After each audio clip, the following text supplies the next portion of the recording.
All right, it is what you might call a real estate resurrection for an historic church in Detroit. Yeah, a couple bought it with plans to make it into their new home. For 15 years, what was St. Luke's Evangelical Lutheran Church, then Mount Olive East Missionary Baptist Church, has sat vacant. But now the couple plans to break ground and start their home renovations. 7 News Detroit reporter Sarah Michaels takes us inside the church and is listening to the couple's huge plans for this property.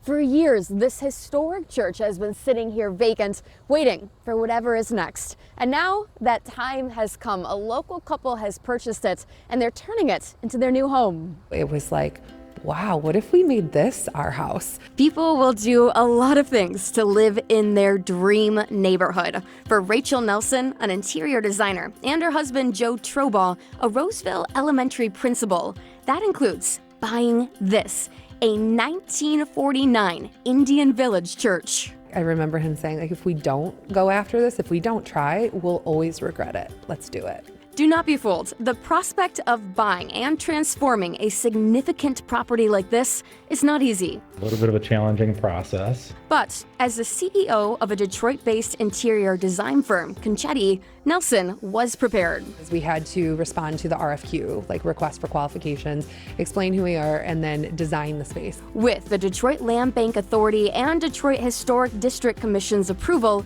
the couple closed in December, purchasing this church for $390,600.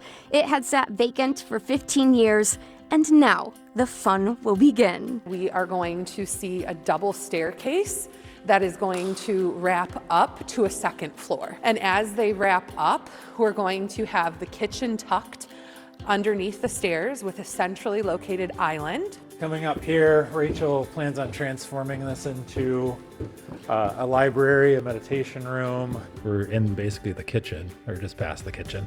We're in the dining room. Okay, dining room. It'll get there. Rachel and Joe tell me it is integral to them to maintain the history of the church throughout their renovations. It's a historic property. The windows need to stay. At one point, this was the home of a Lutheran church, then a Baptist church, but always a community gathering space. Rachel and Joe tell me that its future really isn't that different. They're most excited to host future neighbors, family, and friends in their dream neighborhood and in their better than a dream home. It's really cool that that day has arrived. And in a way I couldn't have imagined. It's better than what I ever could have imagined. On February 4th, Rachel and Joe are holding an open house here for the community to come and see the church. They say that anyone is welcome. The only requirement is that you bring a donation for Detroit Dog Rescue. In Indian Village, Sarah Michaels, 7 News Detroit. Wow, those plans look absolutely amazing, It looks don't pretty they? cool. Can't wait to see the finished product.